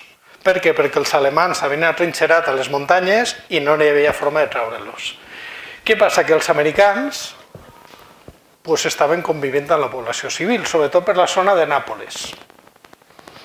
En Nàpoles n'hi havia un plat que menjava la gent pobra que es deia pizza. Pizza vol dir trozo, porción. I bàsicament només n'hi havia 2 pizzas. Una, la marinara. La pizza marinara no porta res de la mar. És massa, orégano i oli d'oliva. Es diu pizza marinara perquè és la que menjaven els mariners quan venien de la faena. Per això es diu pizza marinara. És pizza de los marineros, no pizza marinera. I n'hi havia una altra que es feia els dies de festa, que es deia la pizza margarita. La margarita, la història va entre la història i la llegenda. La història diu que el rei Umberto de Savoia va anar a Nàpoles a principis del segle XX i li havien dit que hi havia un plat típic de Nàpoles que era la pizza i volia provar-lo. I va demanar que li feren una pizza, però el que li va fer la pizza diu: està tan pobre per un rei, anem a adornar-lo una mica. Total, que li va ficar una mica de tomaca, li va ficar una mica d'albahaca i li va ficar formatge. Tomaca roja, albahaca verda, formatge blanc, ja tens la bandera d'Itàlia. I la dona d'Umberto de Savoia, Margarita de Savoia, ja tens nom per la pizza. Bàsicament, aquests dos són les que existien.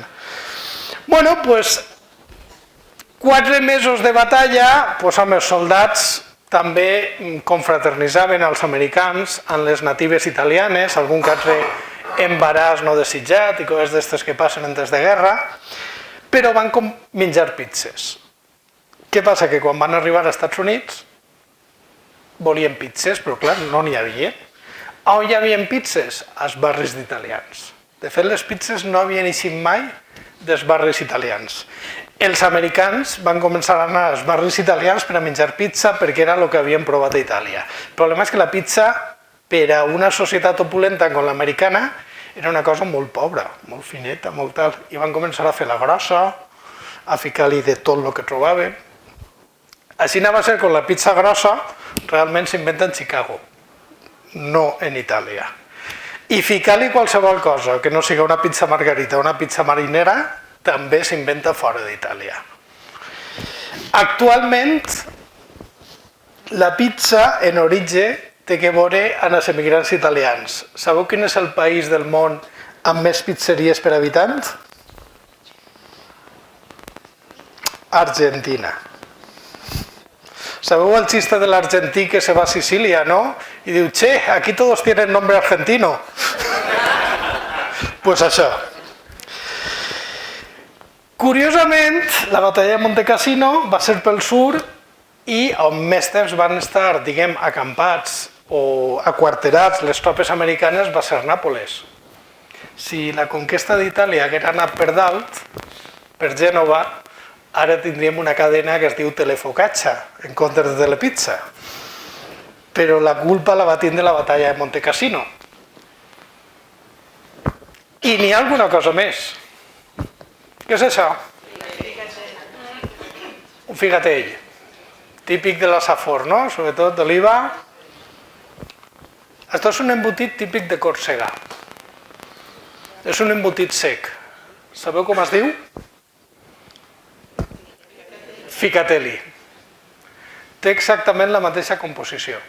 La diferència és que el figatell es cuina i el ficatelli s'asseca, però està fet exactament de lo mateix. Embotit d'origen de Còrsega, que Còrsega era una possessió de Gènova.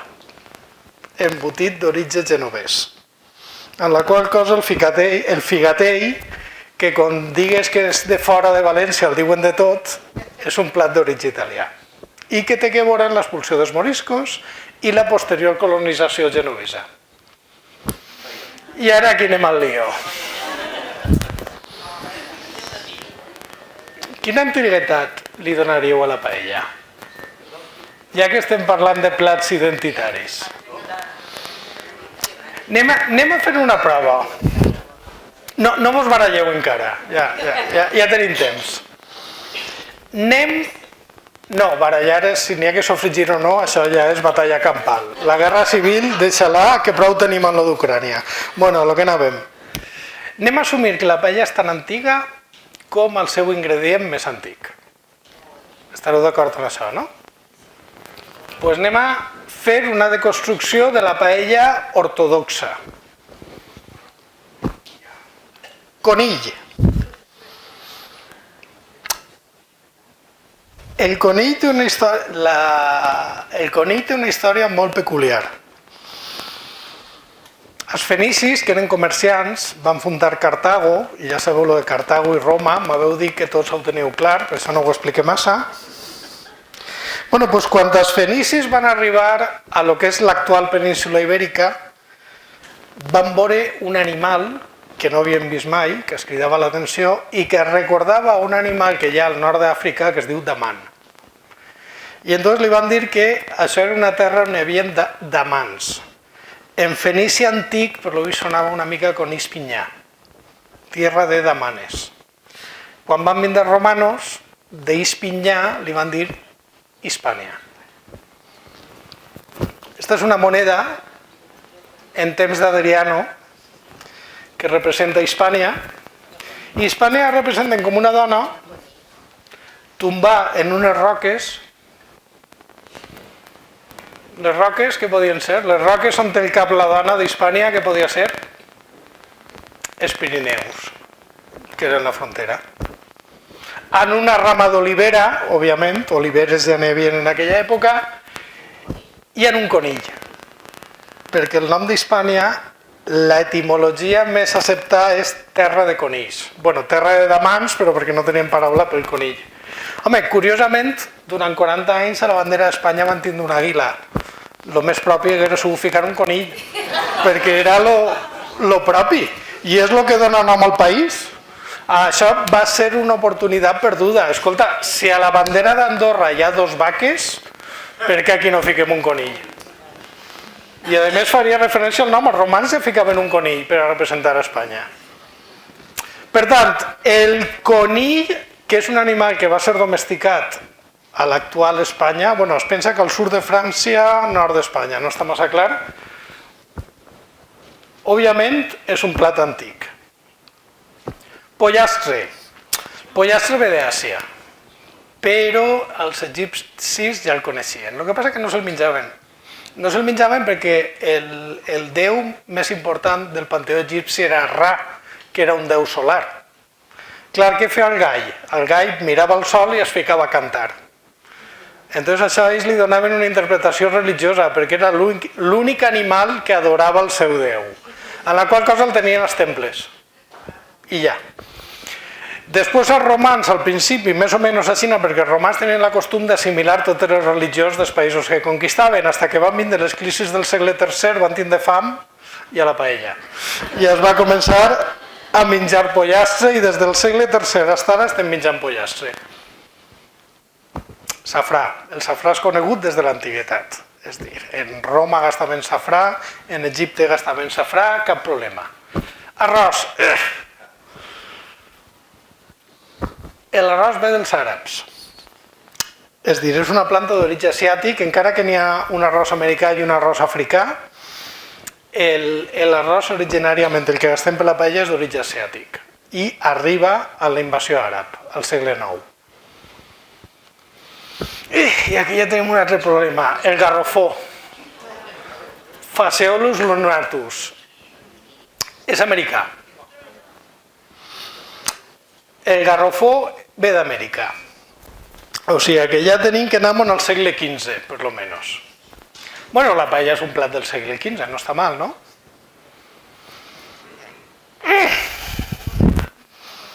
Queda un detalle. ¿Vos sona este cuadro? Este cuadro es un cuadro de Velázquez, que es diu Vieja friendo huevos. Si vos fijeu, l'he trucat una mica a la foto. Vaig a fer un exercici de memòria. Vos en recordeu com era la paella de la dona del quadre? Vos en recordeu de la paella? La teniu tots al cap? Penseu, els que heu vist el quadre alguna volta, imagineu-vos com era la paella.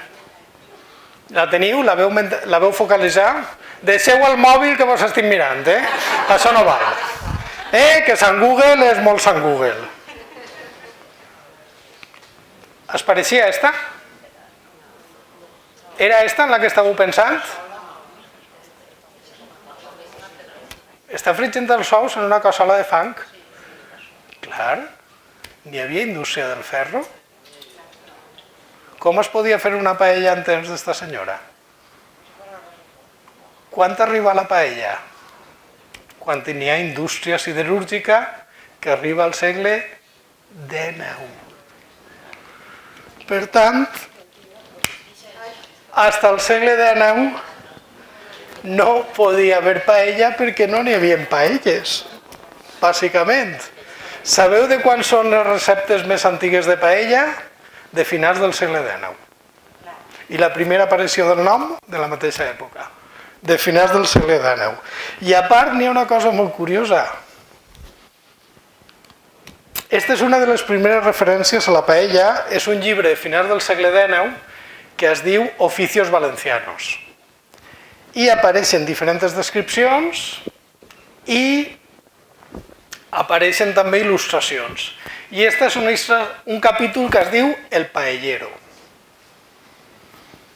Esta persona està fent una paella, per cert, el pardal és una garsa, pareix que ha anat a l'Albufera en una pedra i és el primer que ha agarrat.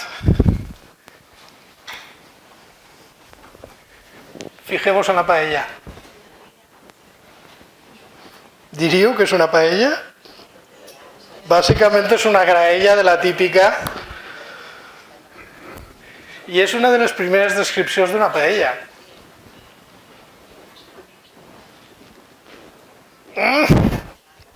Quin és l'origen de la paella de fer paella?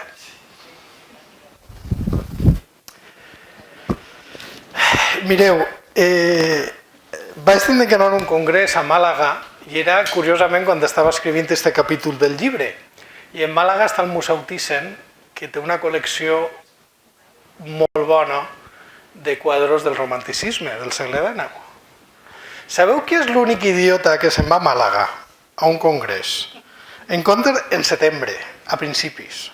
I en comptes d'anar-se'n a la platja o anar-se'n a sopar, se'n va al Thyssen i damunt es repassa tota la col·lecció de quadros del segle XIX buscant paelles. N'hi ha algú tan idiota?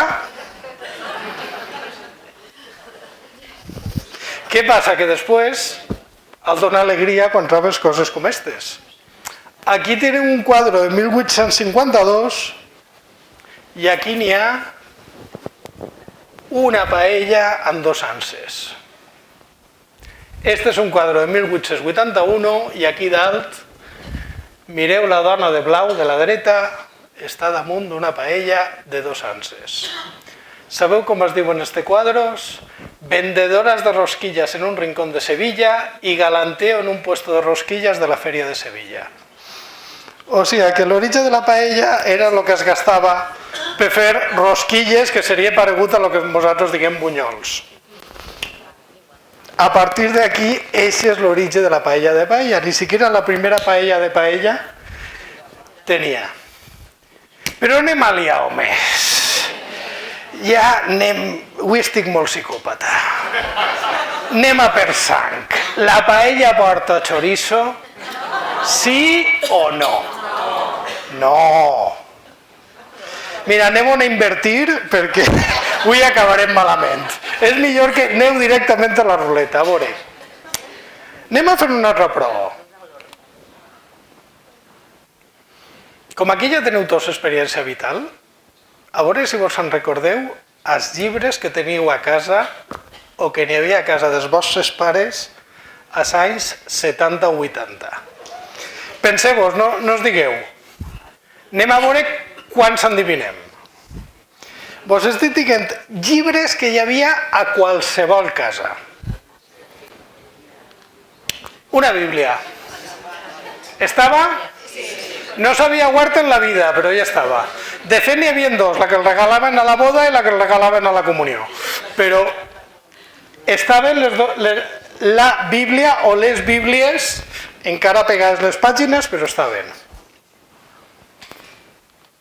El Quijote, lo mateix que en la Bíblia. Lo mateix. Després n'hi havia un altre llibre que jo no acabava mai d'entendre, però era o el Triángulo de las Bermudas, o uno de Jiménez del Oso, o uno de Astronautas de l'Antigüedad d'Erich von Däniken. No em pregunteu per què, però mira, a casa del meu avi estava el Triángulo de las Bermudas. Mai vaig entendre, el que era més misteriós és com havia arribat allí aquest llibre. Però la qüestió és que estava. No em preguntes per què, però estava. Home, millor això que veure Iker Jiménez els diumenges, però bé, total, donava igual perquè tampoc sabria. I revistes n'hi havia una. Quina revista? O no? O no teniu les selecciones a casa de l'avi? Hasta aquí, més o menys anem bé, no? Després n'hi havia una enciclopèdia, segur. Segur. L'enciclopèdia era o la Larousse o l'Espasa-Calpe, normalment. Després n'hi havia altres d'estes que el venien de porta a porta i tal. I quin era el llibre de cuina? N'hi havia algun llibre de cuina? El 1080 recetas de cocina de Simón Ortega. No vos en recordeu del 1080 recetas de cocina de Simón Ortega? És el llibre de cuina més venut a Espanya al segle XX. Eixa estava a quasi totes les cases. Algú va veure les receptes de paella del llibre de Simón Ortega, que és el llibre de cuina més venut a Espanya al segle XX? Apareixen 3 receptes de paella. Les 3 porten chorizo. Les 3. Teniu paella sencilla. La paella sencilla de Simón Ortega insistís que el llibre més venut de cuina a Espanya porta arroz de calaspadra, caldo de pescado, gambas, calamar, chirlas, rape, chorizo, pimiento verde, pimiento colorado, guisantes, cebolla, tomate, ajo. Esa és la sencilla, La de tropezones de cocido, vos lo imagineu. Resulta que el llibre més popular de cuina en Espanya al segle XX apareixen 3 receptes amb chorizo i ningú s'havia queixat mai. Curiosament, la primera recepta de paella apareix en un llibre de cuina francès. Porta de tot. La primera en castellà apareix a un llibre de cuina d'un cuiner andalús i també porta de tot. La curiositat és que la francesa l'anomena riz a la valencienne, arroz a la valenciana. Curiosament, la primera que es fa a Andalusia posa arroz a la valenciana, entre parèntesis, paella. Són totes del segle XIX. Però bueno, esta la conferència la vaig fer una volta a Astúries, estaven aquí tots en cachondeo, tal, que si la paella, tal, i de repente fiqué esta foto, silenci sepulcral. De quant és la primera recepta de fabada? Ja vos dono una pista que la fava ve d'Amèrica. 15, 16, 17, 18, 19, 1915. Esta senyora és Emilia Pardo Bazán. Doña Emilia Pardo Bazán, en la seva època era una autèntica influencer, i de fet era influencer perquè aquí la veu en premsa fent un anunci d'oli d'oliva. Pardo Bazán, per cert, primera propietària del Pazo de Meirás, i va ser el que el va construir. Pardo Bazán té un llibre publicat en 1915 que es diu La cocina española tradicional, i ahí apareix la primera recepta de fabada. Anteriorment només n'hi ha 2 receptes en 2 recetaris de restaurants, i un és de 1910 i altre de 1912. O sigui que antes del segle XX no hi havia cap recepta escrita de fabada.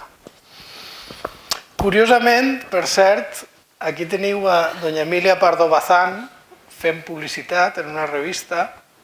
La condesa de Pardo Bazán es una de las apasionadas por el aceite oro. Aceite de oliva oro de primera calidad recién importado de Italia. Ese és l'anunci que feia Emilia Pardo Bazán. Per què? Perquè l'oli espanyol es produïa molt però es comercialitzava fatal. I l'oli d'oliva de prestigi que es venia a Espanya era l'oli d'oliva italià.